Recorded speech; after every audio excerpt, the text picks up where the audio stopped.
दीदी को चरण स्पर्श, बाकी सबको सादर जय जय।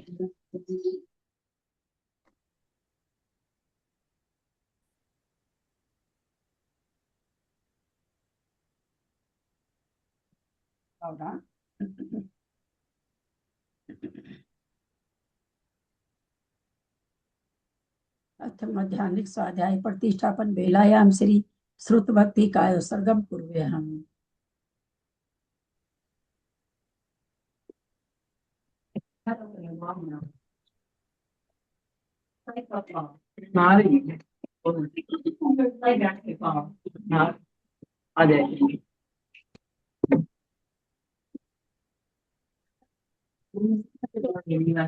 दीदी म्यूट कर लेंगे। कोटि शतम द्वादश चैव कोट्यो लक्षान् श्रीति तदिकानि चैव पञ्चाशदस्तु सहस्र संख्यामेत श्रुतं पंचपदं नमामि।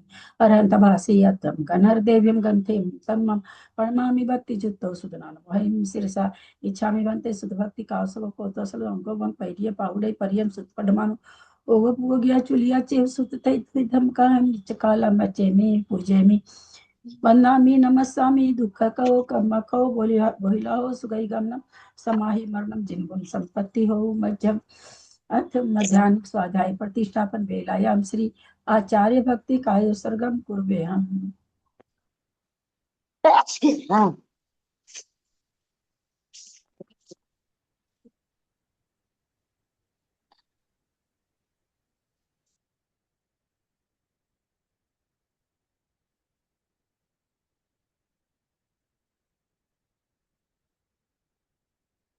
सुरत जल्दी पार गई भ्य स्व मत विवाहना पटुमति भ्य सुचरित तपोनिधि भ्यो नम गुरु भ्य गुण गुरु भ्य 36 गुण समगे पंच व्याचार करण संद्री से सीसानुग्रह कुशले धमारिये सदा वंदे गुरु भक्ति संजमे नय तरंती संसार सायरम घोरम छिन्नन्ति अटकम जमन वर्णम न पावन्ति ये नित्यं व्रत मंत्र होम निरता ध्यानाग्निहोत्राकुला सटकर्मा विरतास्तपोधन साधु क्रिया साधव शील प्रवर्णा गुण प्रहणा चंद्रार्क तेजोदिका मोक्ष द्वार कपाट पाटन भटा प्रीणन्तु मां साधव गुरु पांतु नो नित्यं ज्ञान दर्शन नायक चारित्राणव गंभीरा मोक्ष मार्गोपदेश का इच्छा में बनते आर्य भक्ति का सग कौतोसल समनान समदन संचरि जुत्तानम पंच विहाचारणम आर्यानम आयरादेश दनानो देशयानम उवजानम तीरेन गुरु पालरयानम सौसानम नित्यकालम अच्छेमि पूजेमि वंदामि नमस्सामि दुख कहो कर्म कहो बहिलाओ सुगई गमनम समाहि मरणम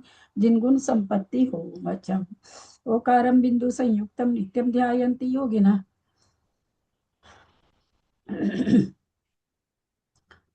कामदम मोक्षदम चैव ओंकाराय नमो नमः। अविरल शब्द घन अवगा प्रगशाली सकल भूतल कलंका मुनि विरूपासी तीर्था सरस्वती हरतुर दूरितम अज्ञानतिमिरांधा नाम ज्ञानांजन शलाकया चक्षुरुन्मीलितं तस्मै श्री गुरुवे नमः। श्री परम गुरुवे नमः। परम्पराचार्य गुरुभ्यो नमः। सकल कलुष विध्वसकम श्रेष्ठाम परिवर्धकम धर्म संबंधकम भवजीवन प्रतिबोधकारकम पुण्य प्रकाश पापणासमिदम शास्त्रम श्री गोमठसार जीवकांड नामधेयम अस्य मूल ग्रंथ करता श्री सर्वज्ञ देवास्तर ग्रंथ करता श्री गंधर देवा प्रतिगंधर देवा तेषां वचनानुसारता मासाद्य श्रीमत नेमिचंदाचार्य न विरिचितम इदम शास्त्रम श्रोतारः सावधान्त्यः शृण्वन्तु। मंगलम भगवान वीरो मंगलम गौतमो गणी मंगलम कुंद कुंडाद्यो जैन धर्मोस्तु मंगलम सर्वमंगल मांगल्यम सर्वकल्याणकारकम प्रधानम सर्वधर्माणां जैनम जयतु शासनम जैनम जयतु शासनम सरस्वती नमस्तुभ्यं वरदे कामरूपिणी विद्यारंभं करिष्यामि सिद्धिर्भवतु मे सदा। वात्सन जिनवानी माता की जय। परम मांगली ग्रंथ गोमठसार जी की कांड जी की जय। आचार्य भगवान श्री नेमिचंद आचार्य की जय। पंडित प्रवर श्री रत्नचंद्र मुक्तार जी की जय। हड़ाई द्वीप में विराजमान सभी आचार्य उपाध्याय सर्व साधु के चरणों में नमोस्तु नमोस्तु नमोस्तु। सभी आर्यका माता जी के चरणों में वंदामि वंदामि वंदामि। सभी छुल्लक छुल्लिका एलक के चरणों में इच्छामि इच्छामि इच्छामि। सभी प्रतिमाधारी के चरणों में ग्रुप में विराजमान प्रतिमाधारी के चरणों में वंदना वंदना वंदना। ग्रुप में विराजमान पूज्य बाबू जी और भी जो भी पूज्य जनों सबका सादर चरण स्पर्श, सभी से सादर जय जी।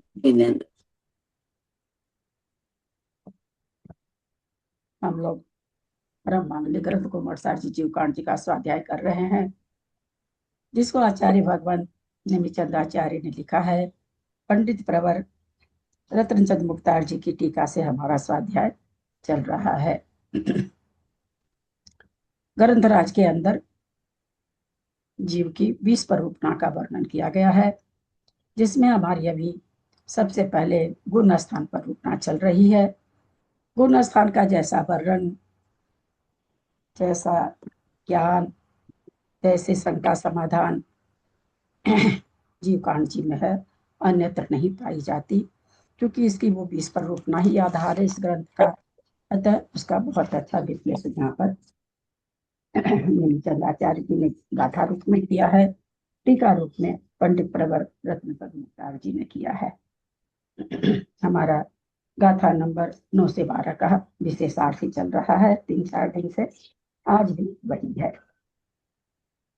सिद्धम शुद्धम प्रणमिया जिनिंद वर्णेमि चंद्रमकलंकम गुणरयन भूषणुदयम जीवस्य परूपणम गोच्छम।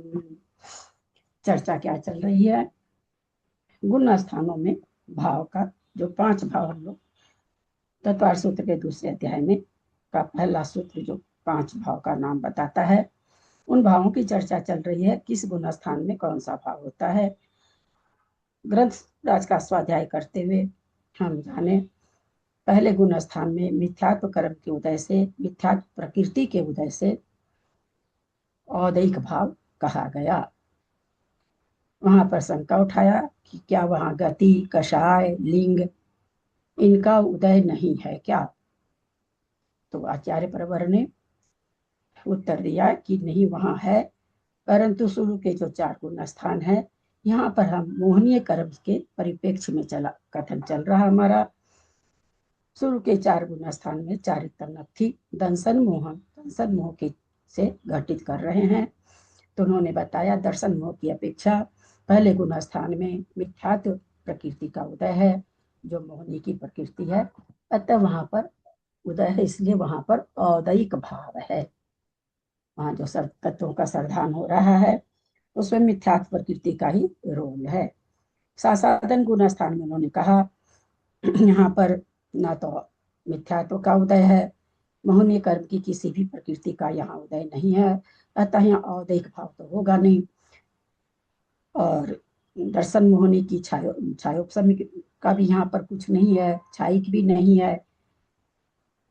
और फिर यहाँ पर उन्होंने औदैक भाव को शंकाकार ने शंका उठाई, अनंतानुबंधी का उदय है, आप अनंतानुबंधी की दृष्टि से औदैक भाव क्यों नहीं कहते हैं? आचार्य उत्तर दिए कि हम दर्शन मोहनी की अपेक्षा कथन चल रहा है, दर्शन मोहनी की वहां कोई भी प्रकृति उदय में नहीं है, अतः वहां ये चारों भाव नहीं होके पारिणामिक भाव है। मिश्र गुण स्थान में उन्होंने छायोपशमिक भाव घटाया। उन्होंने बताया कि वहां पर सरधान और असरधान, सरधान का निरन्वय नाश नहीं है, इसलिए वहां पर कुछ क्षय है, कुछ उपशम है, कुछ का उदय है, इसलिए वहां पर छायोपशमिक भाव उन्होंने घटाया। आगे चौथा गुण स्थान जब आया तो उन्होंने कहा चौथे गुण स्थान में 3 तरह के भाव होते हैं। दर्शन मोहनी की अपेक्षा चर्चा चल रही है, तो दर्शन मोहनी वहां पर छायोपशमिक भाव भी घटा, क्योंकि छायोपशमिक सम्यक दर्शन भी वहां पाया जाता है, छायिक भी पाया जाता है, औपशमिक भी पाया जाता है। तो वहां पर 5 भाव में 3 भाव यही है, औपशमिक, छायिक भाव मिश्रश्च स्वतत्व मोदैक पारिणामिक। तो शुरू के जो 3 सूत्र में जो शुरू में 3 भाव आए हैं, औपशमिक, छायिक और मिश्र यानी छायोपशमिक, तो कहते हैं चौथे गुण स्थान में तीनों तरह के भाव होते हैं। हम लोगों ने कल इसका बहुत अच्छे से हमारा चला, आज उसी में हम आगे चलते हैं।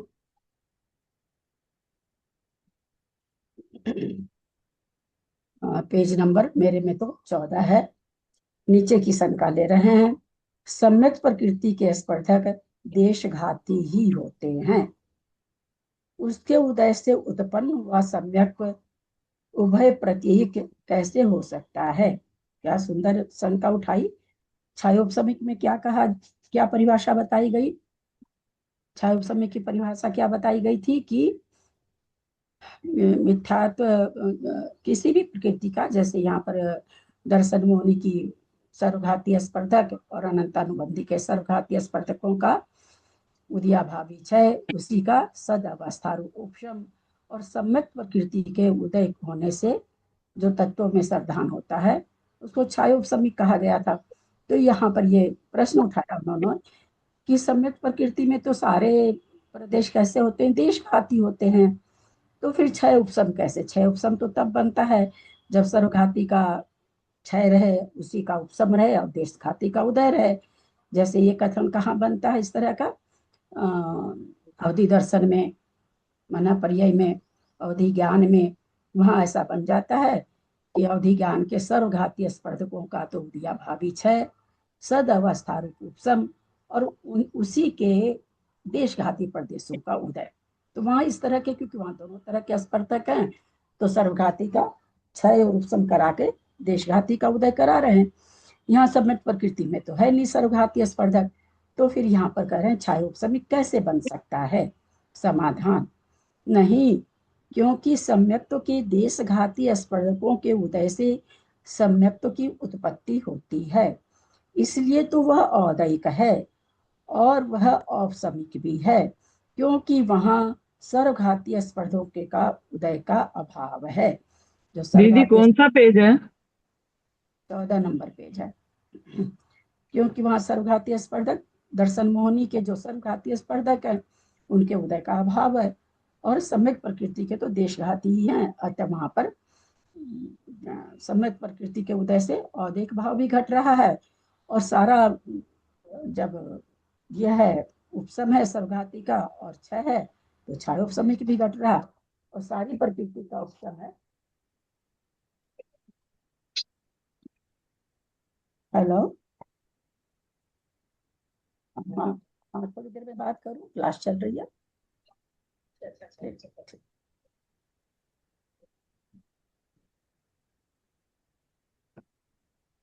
तो और औपसमिक भी है, क्योंकि तीनों ही प्रकृति का उपशम होकर के चौथा गुण स्थान बनता है। सम्यक प्रकृति दर्शन मोहनी का एक भेद है, उसके दर्शन मोहनी के सर्वघाती रूप से उपशम को प्राप्त हुए और देशघाती रूप से उदय को प्राप्त हुए स्पर्धकों का वेदक सम्यक्त्व छायोपशम सम्यक्त्व कार्य है। वेदक सम्यक्त्व क्या कहना चाह रहे भाई, उसका जो दर्शन मोह के सर्वघातीय स्पर्धक है वो तो उपशम हो रखा है, और जो देशघातीय स्पर्धक है उसका उदय बन रखा है। तो इसीलिए तो वहां उसको क्या कह रहे हैं, वेदक सम्यक तो कहते हैं। उसी वेदक सम्यक तो क्षय उपशम भी हो जाएगा, क्योंकि क्षय भी हो रहा, उपशम भी हो रहा, उदय भी हो रहा, इसलिए वह तदुभय प्रत्येक कहा गया है। यह उक्त कथन का उभय प्रतीक कैसे हो सकता है? उभय, यह उक्त कथन का तात्पर्य है। प्रश्न शंका क्या आई थी कि सम्यक प्रकृति में सर्वघातीय स्पर्धक नहीं है, फिर उसको आप क्षयोपशम कैसे कहते हो? तो उसका उन्होंने उत्तर दिया कि क्योंकि ये घटा बन किस गुना स्थान बन किससे रहे हैं, दर्शन मोहनी से बन रहे हैं। तो वहां दर्शन मोहनी के सर्वघातीय स्पर्धकों का क्षय है, उदयाभावी क्षय है, सदावस्था रूप उपशम है, और सम्यक प्रकृति के देशघाती का सम्यक प्रकृति का वहां वेदन हो रहा है, इसलिए वेदक सम्यक तो है, और इसीलिए क्षय उपशम बन गया। सर्वघाती दर्शन मोहनी के सर्वघाती का क्षय, दर्शन मोहनी के सर्वघाती का उपशम, और देशघाती का उदय होने से, क्योंकि दर्शन मोहनी की ही प्रकृति है सम्यक तो भी, इसलिए दीदी मतलब मिथ्यात्व और सम्यक मिथ्यात्व के जो सर्वघाती स्पर्धक हैं उनका क्षय उदयाभावी क्षय नहीं नहीं, यहाँ वो छांट के तो करे ही नहीं ना, पूरा दर्शन मोहनी ले लिया। तो देशघाती है, तो उसको फिर कैसे लेंगे अपन सर्वघाती में? ले लिया ना, वही तो ये बताया ना कि यहाँ क्या कह दिए ब्रैकेट में लेके दर्शन मोहनी ले लिए। दर्शन मोहनी में 3 तरह की प्रकृति है, वहां देशघाती भी है, सर्वघाती भी है, तो पूरी दर्शन मोहनी का विवक्षा लेके कथन कर दिए कि दर्शन मोहिनी के सर्वघातीय स्पर्धकों का उदयाभावी क्षय, उपशम और सम्यक प्रकृति का उदय, ऐसा इन्होंने घटा के यहाँ दो की अपेक्षा से तो है ना, मिथ्यात्व और सम्यक मिथ्यात्व की अपेक्षा। हाँ दर्शन तो मोहिनी की है तीनों, लेकिन हाँ उन दो के सर्वघाती स्पर्धकों का हुआ ना। हाँ दो का इन्होंने हाँ प्रश्न क्या कहा कि आप हाँ, वो मैं सम्यक समझती में हूँ। क्षय कैसे घटा रहे हो जबकि वो देशघाती है। तब ये हाँ कह रहे हैं कि भाई दर्शन मोहिनी की अपेक्षा घटेगा कि दर्शन मोह की सर्वत सही, इसलिए डी क्या तदुभय प्रतीक है, यानी दोनों तरह का कथन इसमें बैठ जाता है। उपसम सम्यक्त से वेदक सम्यक्त को प्राप्त हुए जीव के ऐसी अवस्था में मिथ्यात्व और सम्यक मिथ्यात्व प्रकृति के सर्वघाती स्पर्धकों का उदयाभावी क्षय नहीं पाया जाता। उपसम सम्यक्त से जो वेदक सम्यक्त को प्राप्त होता है तो तो वहां पर उदयाभावी क्षय नहीं पाया जाता। क्यों नहीं पाया जाता है? हैंड रेज करेंगे तो मैं फिर से इस पंक्ति को पढ़ रही हूँ खूब धीरे धीरे, क्योंकि थोड़ा सा अगर आप लोग इसमें दिमाग लगाएंगे ना कि हमेशा के लिए आपको ये चार गुण स्थान में बहुत रगड़ा है, आगे के गुण स्थानों में रगड़ा नहीं है, क्योंकि यहाँ दर्शन मोहिनी की चर्चा बहुत रहती है, इसलिए यहाँ पर थोड़ा सा हो जाता है। थोड़ा सा अगर एक एक शब्द को पकड़ के दिमाग में बैठा लेंगे तो बहुत खुलासा दिमाग में रहेगा हमेशा। उपसम सम्यक्त्व से, उपसम सम्यक मतलब जहां तीनों प्रकृति आ गई है सत्ता में परंतु दबी हुई है। उपसम सम्यक तो मतलब छाइक, एज एज इज छाइक सम्यक, जैसे छाइक सम्यक में तीनों प्रकृति नहीं रहती है वैसे ही उपसम सम्यक में भी तीनों प्रकृति का उदय नहीं है। अंतर्मूर्त के लिए इसको घायल सी अवस्था, मूर्छित सी अवस्था, बहुत तरह के नाम आते हैं, आगम में आते हैं। मैं किसी भी संस्करण से नहीं कोई बात बोलती हूँ, आगम में इनका नाम है कि एक अंतर माता जी, सुपार्श्वती माता जी की आराधना समुच्चय में बड़ा सुंदर शब्द यहाँ पर दिया है। दर्शन मोहिनी की, दर्शन मोहिनी की मूर्छित अवस्था होकर के वो मूर्छा में आ गया है, इस तरह से माता जी ने लिखा। यानी वो बेहोश रखा कितनी देर के लिए? बोला अंतर्मूर्त के लिए। मूर्छा खत्म होगी जग जाएगा वो। अब जग जाएगा, हमारा उस समय जैसा परिणाम रहेगा, तीन प्रकृति हमने कर दी, जैसा हमारा परिणाम रहेगा, मूर्छा जब जाएगी जैसा परिणाम रहेगा वही सम्यक दृष्टि हम बन जाएंगे। मिथ्यात्व रूपी परिणाम हो गया जगने के बाद में। मान लीजिए कोई बेहोश आदमी है और जगा एकदम से, तो कोई तो जगा तो धीरे धीरे शांति से आंख खोला, कोई जगते ही हाथ पैर मारते हुए जगे। बेहोशी की अवस्था से बीमारियां हैं अलग अलग तरह की, मिर्गी वगैरह में शायद हाथ पैर मारते हुए उठता है क्या, मुझे पूरा पता नहीं है, पर मैं एक उदाहरण से समझाना चाह रही हूँ खाली। अब उसको होश तो आया लेकिन होश होने में वो हाथ पैर मारते ही वो उठा है जबकि बेहोश था। एक बेहोश के बाद जग रहा तो धीरे धीरे शांति से धीरे धीरे आंख खोल रहा है। तो उसी तरह से अंतर्मूर्त जो दर्शन मोहिनी और किसी, उस समय बाकी सारे कर्म अपनी अपनी जगह पर फल दे रहे हैं उस जीव को, ऐसे नहीं आठों कर्म को मूर्छा नहीं आई है, केवल दर्शन मोहिनी, चारित्र मोहिनी तो है ही नहीं वहां पर। तो मूर्छित मूर्छा से जब वो जगा, जैसा उसका परिणाम हुआ वैसा गुण स्थान बन जाता है। तो यहाँ पर ये क्या कह रहे हैं, उपसम, तो उपसम सम्यक में भी क्या है, तीनों प्रकृतियां हो तो चुकी है सत्ता में, द्रव्य तो हो गया उनका, पर वो सोई पड़ी है अभी से। वेदक सम्यक को प्राप्त हुआ जी, लेकिन ये क्या कह रहे हैं, उपसम सम्यक से सीधे वो कौन सी प्रकृति उसके उदय में आ गई? हैंड रेज करेंगे। उपसम सम्यक्त से वेदक सम्यक्त को प्राप्त हुआ है जीव, यानी कौन सी प्रकृति? तीन प्रकृति थी उसके सत्ता में, कौन सी? जैसे अभी हमने बताया, कोई शांति से उठा, कोई हाथ पैर मार के उठा। तो यहाँ पर ये कह रहे हैं वेदक सम्यक्त को प्राप्त हुआ, तो यहाँ कौन सी प्रकृति उदय में आई है? किस प्रकृति के साथ जगा वो मूर्छा से? मिथ्यात्व, सम्यक मिथ्यात्व और सम्यक, तीन प्रकृति है। दर्शन मोहिनी की टुकड़े होने से तीन प्रकृति हुई। बोलिए वर्षा जी।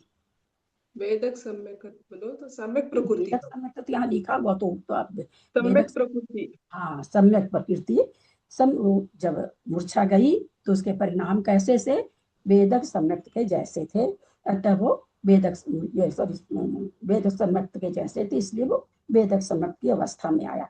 तो अभी उसके जस्ट जो वेदक सम्यक को प्राप्त हुआ है उस जीव के जो उदयावली वहां पर है, उदयावली प्रति समय है। अभी अंतर्मूर्त के लिए जो उपसम सम्यक हुआ उस समय उदयावली थी कि नहीं? मेरा प्रश्न पर ध्यान दीजिएगा, झट से ना और झट से हाँ नहीं बोलिएगा। हम किसी खास कर्म को लेकर के नहीं बोल रहे हैं। जिस समय अंतर्मुहूर्त के लिए दर्शन होने की मूर्छित अवस्था हो गई, तो उद्यावली उस समय चल रही है कि नहीं? किसकी चल रही है?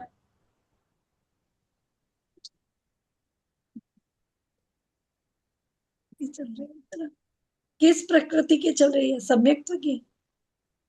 क्योंकि और बाकी तो उसके एक मिनट मंजू जी, आपका उत्तर इतना गलत क्यों आया? अभी तो उसम समय तुम बेहोश पड़ा है ना, दर्शन मोहनी तो बेहोश पड़ी है वहां पर। तो मैं इसलिए ये प्रश्न इतने आप लोग को घुमा घुमा के कि आप लोग के दिमाग में सेट होनी चाहिए चीज। ऐसा नहीं कोई किसी का प्रवचन सुने अंतर्मुख तक भी तो आप ऐसे पैसे अंतर्मुख तक तो हमको कुछ भी उदय में नहीं आया, ये गलत फहमी नहीं हो जाए। क्योंकि हम इन चीजों को अपने से समझे हैं और बहुत मेहनत करके समझे हैं, क्योंकि हम कंफ्यूज होते थे इन सब जगह पर। मैं कंफ्यूज होती थी कि सारे कर्म ऐसे हो गए क्या, ऐसे हो गए क्या। तो इसलिए मेरे को ये सारे अंदर से अनुभव है कि कहाँ कहाँ हम कंफ्यूज हो सकते हैं। बाकी सारे कर्म उद्यावली में आए हुए हैं, चारित्र मोहनी भी आया हुआ है। केवल दर्शन मोहनी की बेहोश अवस्था है वहां पर, अंतर्मुख के लिए बाकी सारे आ रहे हैं, है ना। जैसे इसका बहुत अच्छा उदाहरण हम लोग देते हैं कि भाई हम आपके घर कौन आने वाले हैं, मोदी जी आने वाले हैं, इधर रोक दिया इधर रोक दिया, बीच का सारा रास्ता खाली करा दिया। लेकिन वहां पर पुलिस वाले तो आ ही रहे हैं ना, उनको थोड़ी रोक सकते हैं आप। उनकी कोई 150 गाड़ियां सफेद वाली धड़ धड़ धड़ धड़ करके आ रही है ना, कहाँ रोक पा रहे हैं उनको? किनको रोका? साधारण पब्लिक को रोका। तो उसी तरह से जिस समय अंतर्मुख के लिए प्रथमोपसम होता है, उस समय केवल दर्शन मोहनी की प्रकृति की अवस्था कैसी हो जाती है? बेहोश जैसी हो जाती है, क्योंकि वो अंतर्मुख के लिए आ ही नहीं सकती उदय में। उसके नीचे कहाँ चले जाते हैं? कुछ तो नीचे आके उदय में आ जाते हैं, कुछ ऊपर घसक जाते हैं। और अंतर्मुख के लिए जो उद्यावली बनती है बार बार, उसमें दर्शन मोहनी के निषेध नहीं रहते हैं। तो उद्यावली तो बनी हुई है, कर्म उदय में आ रहे हैं, दर्शन मोहनी को छोड़ करके बाकी सारे कर्म उदय में आ रहे हैं। तो ये इतनी बात क्यों समझाए हैं? इस एक सेंटेंस को समझाने के लिए। उपसम सम्यक्त्व से वेदक सम्यक्त्व को प्राप्त हुए जीव की ऐसी अवस्था में मिथ्यात्व और सम्यक प्रकृति के सर्वघाती स्पर्धकों का उदयाभावी क्षय नहीं पाया जाता है, क्योंकि ये दोनों प्रकृति ही नहीं है वहां पर, है ना। कहाँ है? ऊपर है। बाहर आई तो बाहर आ गई, तो ऊपर है। तो वो थी ही नहीं ना उदयावली में। उदयावली में समाई रहती तो फिर मूर्छित अवस्था कैसी? अंतर्मूर्त के लिए स्थान कैसे खाली हुआ? तो अंतर्मूर्त के लिए दर्शन मोहनी की प्रकृति से स्थान खाली हो गया, तो वहां पर वो थी नहीं। तो अंतर्मूर्त के लिए जो उदयावली बन रखी है, उसमें वो कहाँ से आएगी? तो कह रहे इन दोनों प्रकृति का वहां उदयाभावी क्षय। उदयाभावी क्षय कब बनता है? जो उदयावली में आ जाती उसका बनता है ना। सत्ता में पड़ी का नहीं बनता है। उसकी तो उदय के अभाव वो दूसरी चीज हो जाती है उपसम में। यहाँ पर उदयाभावी क्षय जो उदयावली में आ जाती उसका, तो बोला उनका उदयावली क्षय नहीं पाया जाता है। तो इसी को समझाने के लिए हम आप लोग को इतना समझाए कि अंतर्मुख तक तो उसके निषेध ही नहीं है ना वहां पर, क्योंकि वहां तो तीनों प्रकृति दबी हुई थी। क्योंकि इन दोनों प्रकृतियों के स्पर्धक अंतरायाम कहते हैं, जो हमने अंतर्मूर्त की मूर्छित अवस्था कही, उस मूर्छित अवस्था का आगम में नाम क्या है? अंतरायाम। अंतरायाम से हाँ, अंतरायाम से बाह्य बाह्य स्थित है।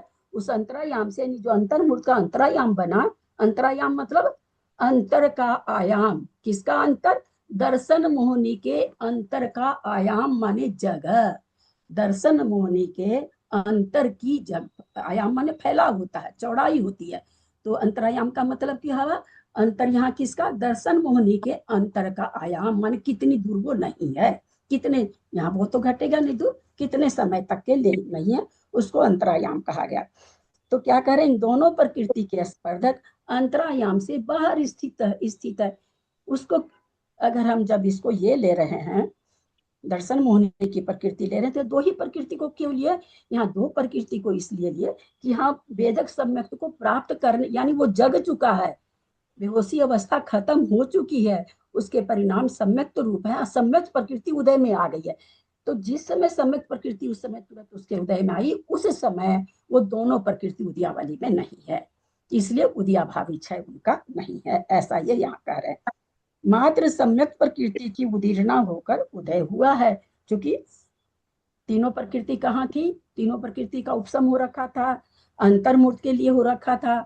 अंतर्मूर्त होने के लिए तीनों ही प्रकृति उदय में नहीं आनी चाहिए थी, लेकिन क्या हो रहा है यहाँ, परिणाम सम्यक प्रकृति की उदीर्णा कर लिया। तो उदीर्णा कर लिया तो सम्यक प्रकृति तो उदीर्णा होने के चलते उदय में आ गई, और वो दोनों प्रकृति यहाँ पर उदयावली में नहीं है। अथवा छायिक सम्यक के अभिमुख जिसने मिथ्या प्रकृति व सम्यक प्रकृति का क्षय कर दिया है, उसके इन दोनों प्रकृति का सत्व ही नहीं रहा। अब छायिक बताना चाह रहे हैं, वेदक बता दिए, अब छायिक में बताना चाह रहे हैं कि जो छायिक सम्यक के सम्मुख हो गया, छायिक सम्यक का जो सम्यक के सम्मुख होता है, पहले मिथ्यात्व को खत्म करता है, फिर सम्यक मिथ्यात्व को खत्म करता है, और फिर वो जाकर के सम्यक प्रकृति को खत्म करने के लिए आगे बढ़ता है। तो इस तरह से कहते हैं कि जो सन्मुख है उसके, जो शुरू कर दिया है, क्षय करना शुरू कर दिया है, ऐसे उन दोनों प्रकृति का उनको भी सत्व नहीं पाया जाएगा, तो उनके भी उदयावली में ये नहीं पाई जाएगी दोनों प्रकृति। उस जीव के भी मात्र सम्यक प्रकृति के उदय से वेदक सम्यक क्षयोपशम सम्यक तो होता है। कर्मकांड जी पढ़ते हुए इस चीज को हम लोग बहुत बढ़िया से समझे थे कि यहाँ पर वेदक सम्यक तो क्यों है, अथवा कृत्य कृत्य वेदक को, यह कृत्य वेदक हो गया। कृत्य कृत्य वेदक का मतलब क्या, बहुत बार बताते हैं, अर्थ समझे रहेंगे तो परिभाषा या परिभाषा मतलब उसका क्षयोपशम बना रहेगा, अर्थ नहीं समझे रहेंगे तो भाई ग्रंथ के शब्द तो आगम के हैं ही कठिन।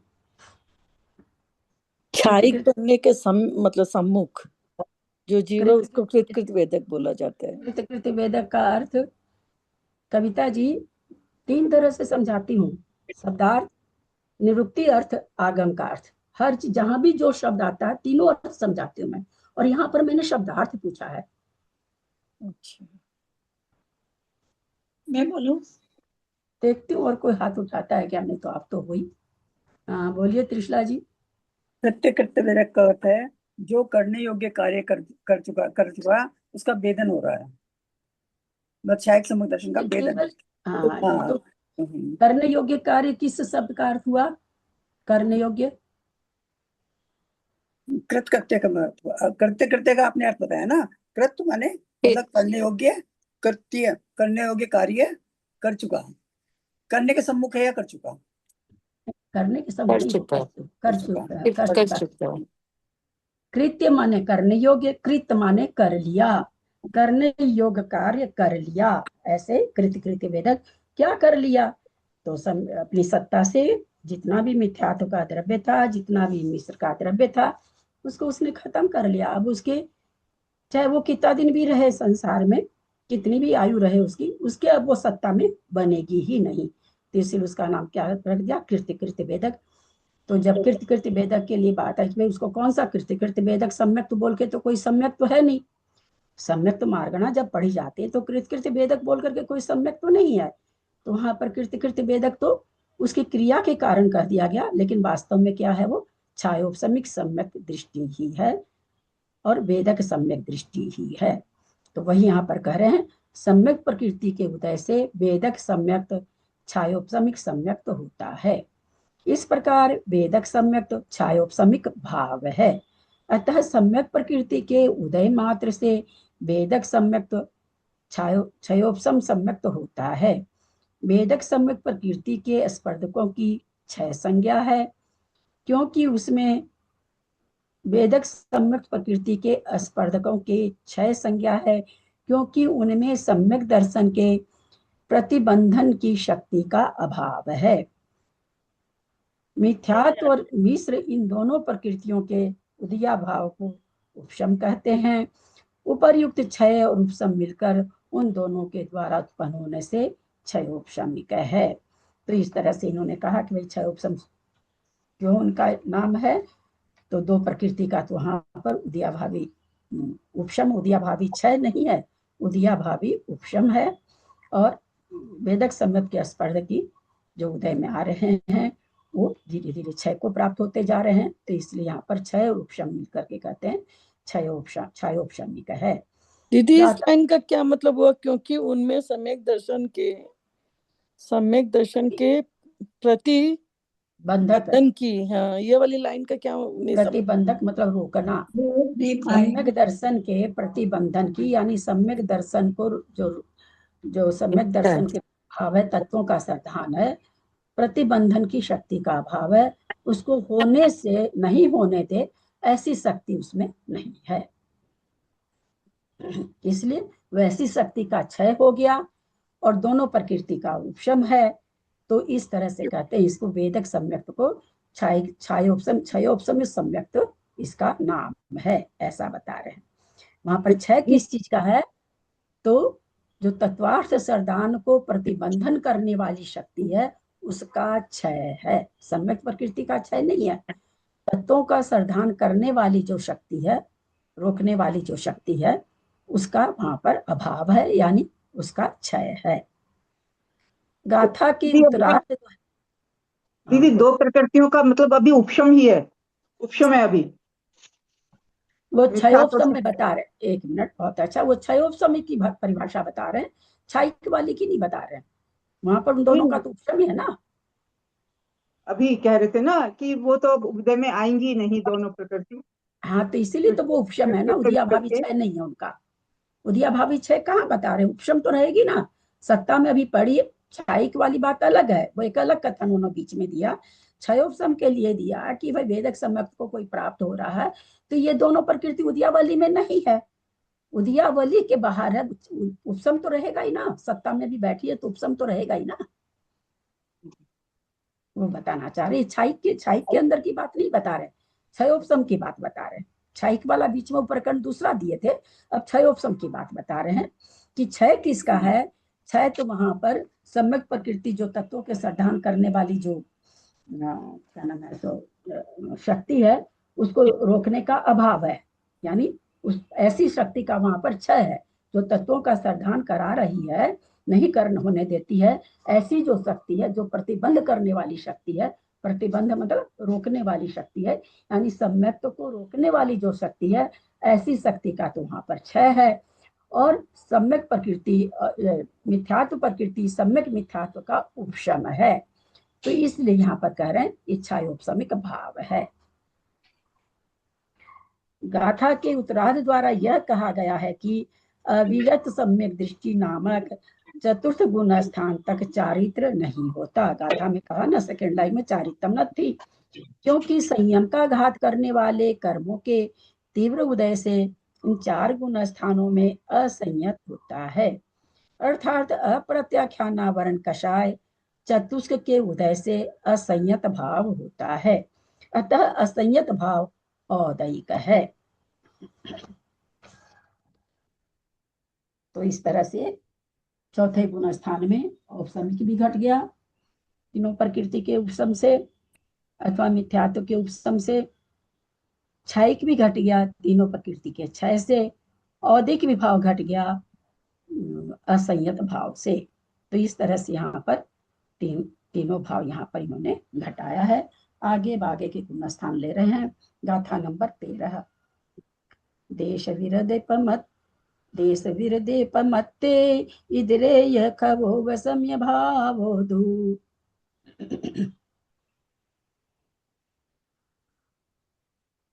एक दिन में थोड़ी होता कोई पढ़ाई, ऐसे ही करता पेपर तुम्हारा फोन लेके। मंजू जी म्यूट हो जाइए। देश विरदे पमत्ते इदरे यह खवो वसम्य भावो दू।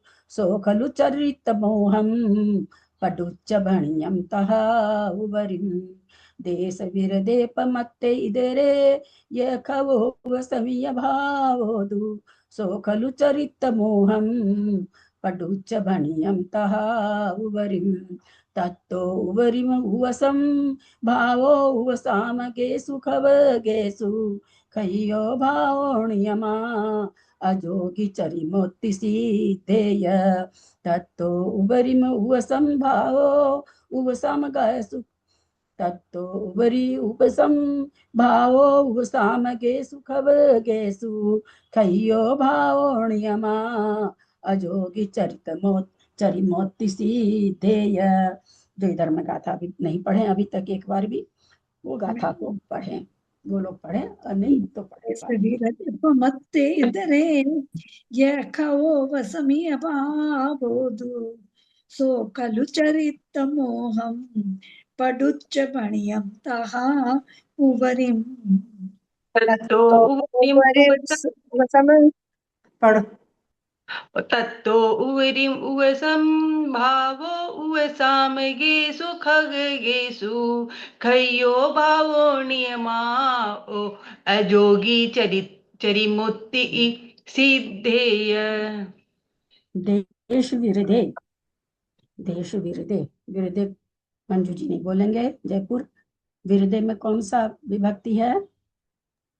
विरद में आप नहीं बोलेंगे, आप नहीं बोलेंगे, आप नहीं बोलेंगे, आप तो संस्कृत थोड़ा पढ़े हैं इसलिए हमने पहले आपका नाम मना कर दिया था क्योंकि हम हर गाथा में बताते जा रहे हैं तो लोगों को याद हो जाना चाहिए।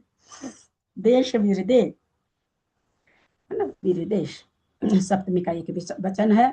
देश विरते, देश संयत में, देश विरत, देश संयत में। पमत्ते इधरे, प्रमत्त गुण स्थान में, देश विरत में, प्रमत्त गुण स्थान में, इधरे मतलब उससे उल्टा यानी अप्रमत्त में।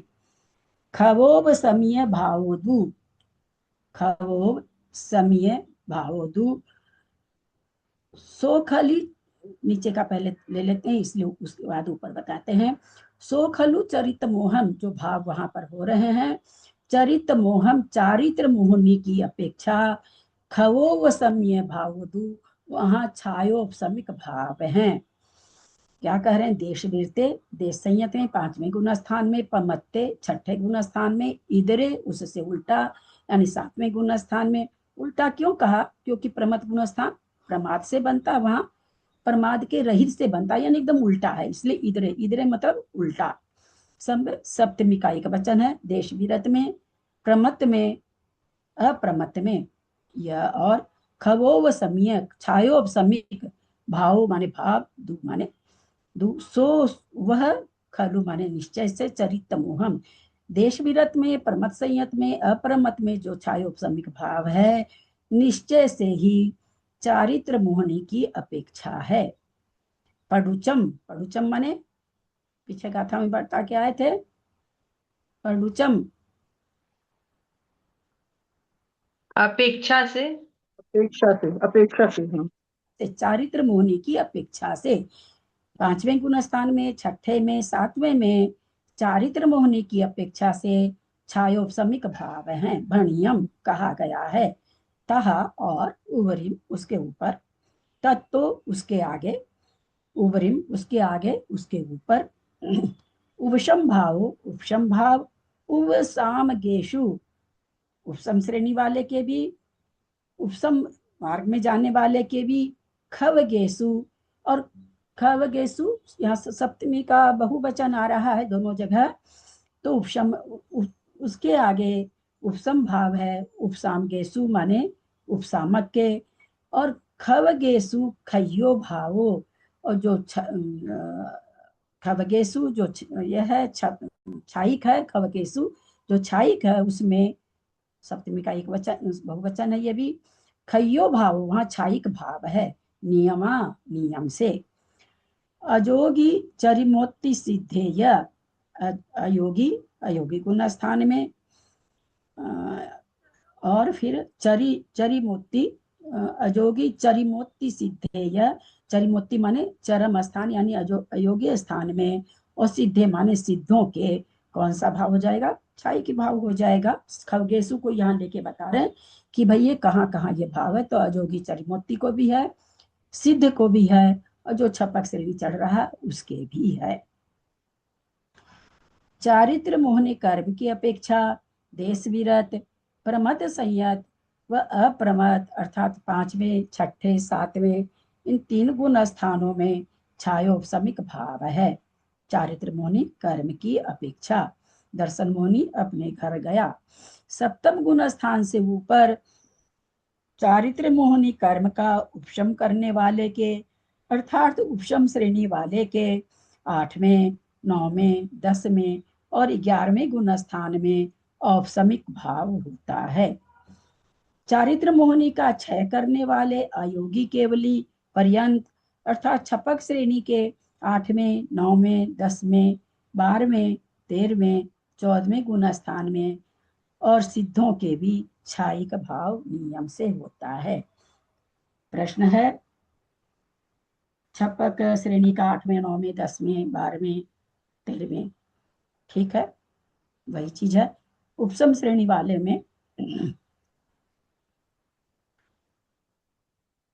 उपशम श्रेणी वाले के क्या नाम है, सो यहाँ उपशम श्रेणी वाला क्षय करके भी चढ़ता है, फिर वहां क्षायिक भाव क्यों नहीं घटाया? क्योंकि वहाँ क्षायक चारित्र नहीं है, संयम। क्यों ऐसे भाभी जी बोलना है तो मैं बोल देती हूँ, क्योंकि चारित्र मोहनी की 21 प्रकृति का क्षय करता हुआ वो नहीं चढ़ता। उत्तर सबके सही होने के बाद भी गाथा के परिप्रेक्ष्य में उत्तर नहीं आ रहा है। आचार्य मूल गाथा, हमेशा मूल गाथा का कारण, जैसे अभी तक गाथा में क्या चल रहा था, शुरू में क्या बोल देते, चारितम नत्थी दर्शन मोहम पडुच्च, दर्शन मोहम पडुच्च, दर्शन मोहने की अपेक्षा से। वैसे यहाँ पर क्या कह दिया उन्होंने, चारित मोहम पडुच्च, चारित्र मोहनी की अपेक्षा हम कथन कर रहे हैं, है ना। आपको गाथा, मूल गाथा आचार्य दे रहे हैं, किस लिए दे रहे हैं? आपको अपने मन से बोलने के लिए नहीं दे रहे हैं। अब जो गुण स्थान का, तो इसलिए वहां पर 11वां गुण स्थान, यद्यपि क्षायिक सम्यक दृष्टि चढ़ता है, परंतु क्षायिक सम्यक दृष्टि की जो 7 प्रकृति क्षय को प्राप्त होती है, चारित्र मोहनी की चार अनंतानुबंधी होते हुए भी वहां उसको चारित्र मोहनी में नहीं लिया जाता है, चूंकि वो सम्यक का विघात करती है, 2 मुही है, इसलिए उसको चारित्र के हिसाब में नहीं लिया जाता। तो इसलिए इन्होंने क्या कहा, भाई चारित्र मोहन की अपेक्षा हम आपको बता रहे हैं। तो यहाँ पर इसलिए वहां पर उन्होंने उपशम श्रेणी में 8वें, 9वें, 10वें, 11वें गुण स्थान में औपशमिक भाव कहा। ये औपशमिक भाव किसकी अपेक्षा से कहा? चारित्र मोहनी की 21 प्रकृति की अपेक्षा से कहा। विशेषार्थ संयता संयत, प्रमथ संयत और अप्रमथ संयत, ये कौन सा भाव है? क्षयोपशमिक भाव है, क्योंकि क्षयोपशम नामक चारित्र मोहनी कर्म देश घाती स्पर्धकों के उदय होने पर संयता संयत, देश विरत, है ना, चारित्र मोहनी के देशघाती स्पर्धक का उदय हो रहा संयता संयत में, और सर्वघाती का भी उदय हो रहा, तो देश विरत है। प्रमथ संयत, अप्रमथ संयत पना उत्पन्न होता है, अतः ये तीनों ही क्षयोपशमिक भाव है। तीनों ही संयम में क्या है, देशघाती स्पर्धकों का उदय है, और जो सर्वघाती स्पर्धक है उनका भी उदय है, उनका उदयाभावी क्षय और सदअवस्था रूप उपशम है। देशघाती प्रमथ संयत पने का, प्रमथ संयत पने का, संयता संयत का उदय है, इसलिए वहां पर यह क्षयोपशमिक भाव है। प्रत्याख्यानावरण कसाय चतुष्क, स्वंजलन कसाय चतुष्क और 9 कसायों के उदय के सर्व प्रकार से चारित्र विनाश करने की शक्ति का अभाव है। अनंतानुबंधी पूरा चारित्र का विनाश कर रही थी, तो वहां तक चारित्र मोहनी नहीं आई, चारित्र मोहनी की अपेक्षा नहीं बना। अब यहाँ पर जो ये कषाय आ रही है, ये कषाय कैसी है, ये पूरी तरह से संयम का घात नहीं कर पाती है, जैसा कि अनंतानुबंधी करती है। अतः जब नहीं कर पाती है तो इसलिए क्षयोपशम हो गया, इसलिए उनके उदय की चारित्र की विनाश करने की, सर्व प्रकार से चारित्र विनाश करने की शक्ति का अभाव है, इसलिए उनके उदय की क्षय संज्ञा है। उन्हीं प्रकृतियों के उदय से उत्पन्न हुए चारित्र का आवरण नहीं करने के कारण उपशम संज्ञा है। वही शक्ति का उदयाभावी क्षय है, और उसी शक्ति का उदय में नहीं आने का, नहीं होने से उपशम है, अतः क्षयोपशम है, और देशघाती का उदय है, तो इसलिए यहाँ पर छायोपशमिक भाव बन रहा है। अथवा सर्वघाती स्पर्धक अनंत गुणहीन होकर और देशघाती स्पर्धकों में परिणत होकर उदय में आते हैं। उन सर्वघाती स्पर्धकों का अनंत गुणहीनत्व ही क्षय संज्ञा है एवं उनका देशघाती स्पर्धकों रूप से अवस्थान होना उपशम है। उन्हीं क्षय और उपशम से संयुक्त उदय क्षयोपशम है। उसी क्षयोपशम में उत्पन्न प्रमथ संयत अप्रमथ संयत भी क्षयोपशमिक है। क्यों ऐसा उनको लिखना पड़ा? जब सर्वघाती प्रकृति को बताया गया तो वहां पर कौन कौन सी प्रकृति ली गई सर्वघाती में? 47 जो प्रकृति है घातिया कर्म की, कौन कौन सी प्रकृति है सर्वघाती में? अलग अलग बताऊं? बताइए। केवल ज्ञानावरण और केवल दर्शनावरण, निद्रा निद्रा निद्रा, प्रचला प्रचला प्रचला, स्त्यान वृद्धि, पांचों अंतराय। मैं 47 प्रकृति नहीं पूछी हूँ, तो 47 प्रकृति में सर्वघाती प्रकृति कौन कौन सी है? सर्वघाती तो मिथ्यात्व 27 होती, 16।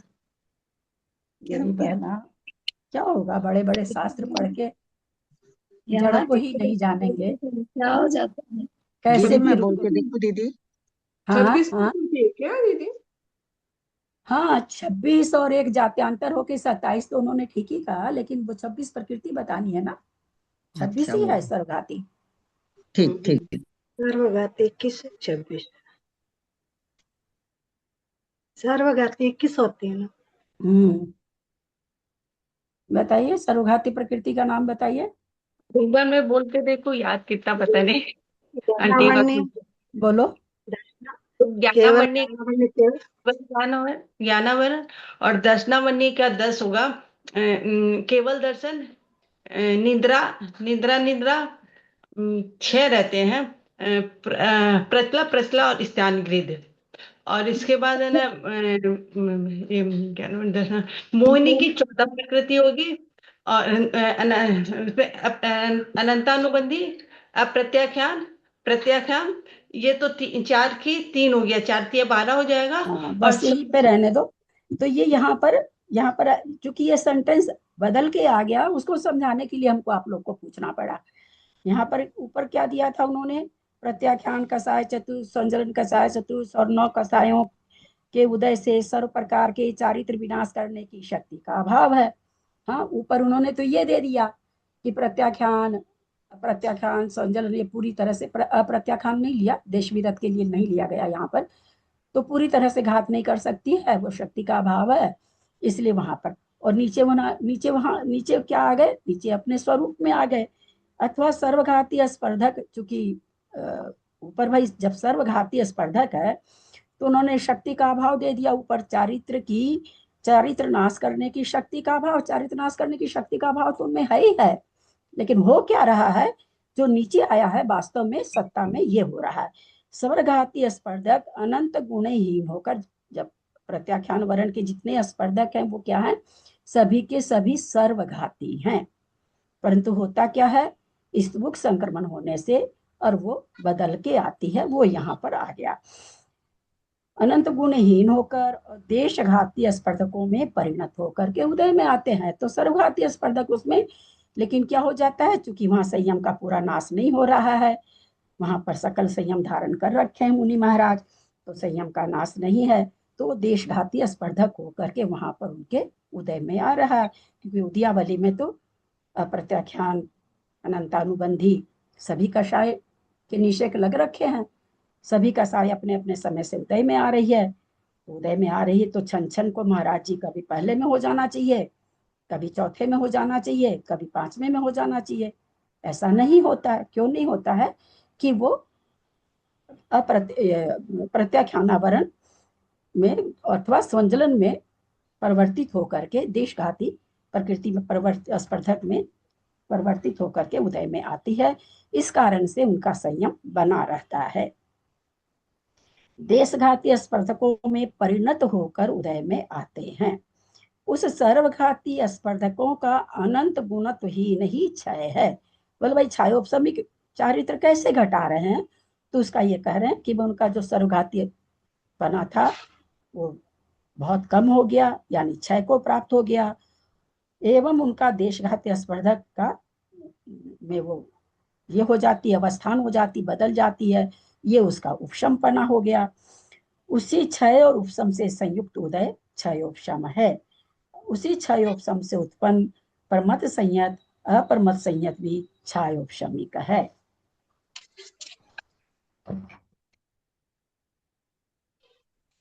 उत्तर जी ने तो पूरा छिलका छील रखा है। बहुत क्या उच्च कोटि की टीका में पंडित प्रवर जी की टीका आती है। प्रत्याख्यानावरण, फिर शंका कर रहे हैं, प्रत्याख्यानावरण कसायों की उदीर्णा होने पर देश संयम, संयमा संयम की प्राप्ति होती है, अतः उसकी सर्वघातीपना नहीं बनता, अर्थात सर्वघातीपना नष्ट होता है। क्या कहना चाह रहे हैं? प्रत्याख्यानावरण कषायों की उदीर्णा होने पर, ठीक है, संयमा संयम की प्राप्ति होती है। प्रत्याख्यानावरण प्रत्याख्यानावरण में बदल के आ रही है तो देश संयम की प्राप्ति होती, ठीक है। अतः उनके सर्वघातीपना नहीं बनता, अर्थात सर्वघातीपना नष्ट होता है। कहना चाह रहे हैं कि भाई प्रत्याख्यान की उदीर्णा होती है तब पांचवा गुण स्थान होता है, प्रत्याख्यानावरण का नाश हो जाता है और प्रत्याख्यानावरण उदय में आती है पांचवें गुण स्थान में। तो कहते हैं कि वहां सर्वघातीपना तो घटेगा ही नहीं, बनता ही नहीं। आप उसमें सर्वघातीपना घटा रहे हो, वो नहीं घटेगा। समाधान, ऐसी आशंका नहीं करना चाहिए, क्योंकि सकल संयम का अवलंबन लेकर उनके प्रत्याख्यानावरण कषाय के सर्वघातीपनों का समर्थन किया है। जब कहा जाता है ना कि सम्यक को कौन घातती है? अनंतानुबंधी। देश संयम की घातक कौन है? प्रत्याख्यानावरण। प्रमत गुण स्थान की कौन है? सकल संयम को लेने में कौन है? तो प्रत्याख्यान है। और यथाख्यात चारित्र कौन घातती है? तो स्वंजलन कषाय घाटती है। ऐसा आता है। तो वही यहाँ पर कह रहे हैं कि ऐसी आशंका नहीं करनी चाहिए, क्योंकि सकल संयम का अवलंबन लेकर उनके, सकल संयम की अवलंबन लेकर मतलब सकल संयम की दृष्टि से अगर देखा जाए तो प्रत्याख्यानावरण सर्वघाती है। कहते हैं ना प्रत्याख्यानावरण का उदय है, संयम लेने का भाव ही नहीं बनता, पीछे लेने का भाव ही नहीं बनता, तो इसका मतलब उसमें सर्वघातीपना है, तभी तो नहीं संयम को होने दे रही है। तो वही यहाँ पर कह रहे हैं कि आप जो आपने प्रश्न किया कि उसमें सर्वघातीपना नहीं है, तो संयम के हिसाब से उनमें सर्वघातीपना है, तभी तो वो सकल संयम नहीं ले पा रहा है। देश संयम की प्राप्ति मानने पर भी प्रत्याख्यानावरण कषाय का सर्वघातीपना नष्ट नहीं होता। देश संयम किसी ने प्राप्त कर लिया तो प्रत्याख्यानावरण का सर्वघातीपना नष्ट हो जाना चाहिए, क्योंकि वहां पर चौथे में अप्रत्याख्यानावरण का उदय है, पांचवें में प्रत्याख्यानावरण का उदय है। तो संयम ले चुका है, 10 संयम ले चुका है, तो प्रत्याख्यानावरण का सर्वघाती स्पर्धा खत्म हो जाना चाहिए। तो कहते नहीं होता, क्योंकि प्रत्याख्यानावरण कषाय अपने प्रतिपक्षी सर्व प्रत्याख्यान रूप संयम गुण को घातता है, इसलिए वह सर्वघाती है। सर्व प्रत्याख्यान रूप यानी पूरी तरह से त्याग हो जाना। प्रत्याख्यान क्या कहते हैं? किसी भी चीज का कहते हैं प्रत्याख्यान करो, त्याग लेने को कहते हैं। तो कहते हैं वो जो पांचवें गुण स्थान में प्रत्याख्यानावरण है, जो जिसने देश संयम को प्राप्त कर लिया है, उसके भी सर्वघाती स्पर्धक के उदय हैं, ऐसे यहाँ आचार्य बता रहे हैं। क्योंकि अगर नहीं उदय में रहे तो सभी सीधे 11वीं प्रतिमा ले ले, कोई दूसरी लेता है, कोई चौथी लेता है, कोई 8वीं लेता है। क्यों ले रहा है? क्योंकि उसमें सर्वघाती स्पर्धक का उदय उस बंदे को आ रहा है ना। नहीं तो वो सीधे 11वीं लेना, बीच में 10 प्रतिमा क्यों घुस के आई भाई? जैसे सकल संयम में कोई ये नहीं कि थोड़ा सा सकल संयम दूसरा सकल संयम, ऐसा नहीं है, सीधे सकल संयम है। तो यहाँ पर वैसा नहीं, इसका मतलब उसके उतना उतना जो 2 प्रतिमा ले रखा है उसके 9 प्रतिमा के लायक सर्वघातीय स्पर्धक के उदय हैं, जो 8 ले रखा है उसको 3 प्रतिमा के सर्वघातीय स्पर्धकों का उदय है, यानी उतने विशुद्धि का उदय है, विशुद्धि नहीं होने का उदय है, ऐसा समझिए। इसलिए वह सर्वघाती है, किंतु सर्व अप्रत्याख्यान को नहीं घातता है। सर्व अप्रत्याख्यान को नहीं घाता का मतलब कि सम्यक दर्शन को, संयम दर्शन को प्रत्याख्यानावरण नहीं घातता कि पूरी तरह से सम्यक दर्शन खत्म कर दे, ऐसा प्रत्याख्यानावरण में ताकत नहीं है। सम्यक पन्ने को जो अप्रत्याख्यानावरण का काम है उसको वो नहीं घात कर पाती है, क्योंकि प्रत्याख्यानावरण का इस विषय में व्यापार ही नहीं है। कितना सुंदर शब्द आया है कि उसका तो मैं साड़ी बेचती हूँ, आप शर्ट पैंट बेचते हो, आप दिमाग ही नहीं लगाओगे कि मैं साड़ी में कितना प्रॉफिट कमा रही हूँ, क्या मगर कौन सा कपड़ा मंगा रही हूँ, मैं पैंट शर्ट में दिमाग नहीं लगाऊंगी, तो उसका व्यापार ही नहीं है भाई। वो उसका व्यापार देश संयम का है, वो अपने देश संयम में फूली रहती है ना, उसको नहीं लेना देना है कि सम्यक दर्शन कौन सा है, क्या है, छायिक है, चाहे औपसमिक है, औपसमिक है, उसको कुछ नहीं लेना देना है, उसका व्यापार ही नहीं है। कितना सुंदर शब्द दिया यहाँ पर, इस विषय में व्यापार ही नहीं है। अतः इस प्रकार से परिणत प्रत्याख्यानावरण कषाय के सर्वघाती संज्ञा सिद्ध है। तो इस तरह से प्रत्याख्यानावरण को भी सर्वघाती का संज्ञा मिल जाती है। जिस प्रकृति के उदय होने पर जो गुण उत्पन्न होता हुआ देखा जाता है, उसकी अपेक्षा वह प्रकृति सर्वघाती संज्ञा को प्राप्त नहीं होती।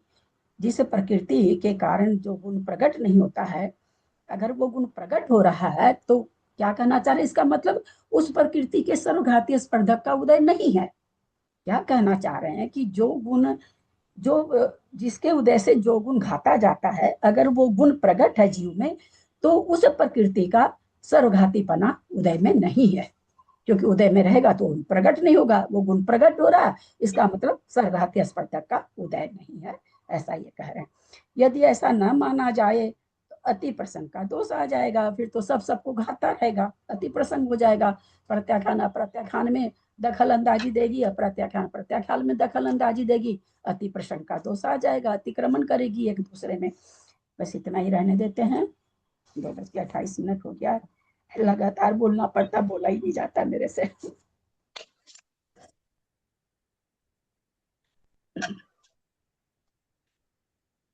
यदक्षरमात्रा पदवाक्यहीनं मया प्रमाद्यादि किञ्चनोक्तं तन्मे क्षमित्वा विदधातु देवी सरस्वती केवलबोधलब्धिं। बोधि समाधि परिणाम शुद्धि स्वात्मोपलब्धि शिव सौख्य सिद्धि। चिंतामणिं चिंतित वस्तु दाने त्वं वंदमानस्य ममास्तु देवी। क्या वाणी के ज्ञान ते सुझे लोकालोक, सोबानी मस्तक चढ़ो सदा दे तू तो। हे जिनवानी भारती तो ही जपू दिन रैन, जो तेरा शरणा कहे सो पावे सुख चैन। देव भजू अरहंत को गुरु से हो निर्ग्रंथ, दया धर्म पालू सदा ही मोक्ष का पंथ। राजसंग जिनवानी माता की जय। 9 बार नमोकार।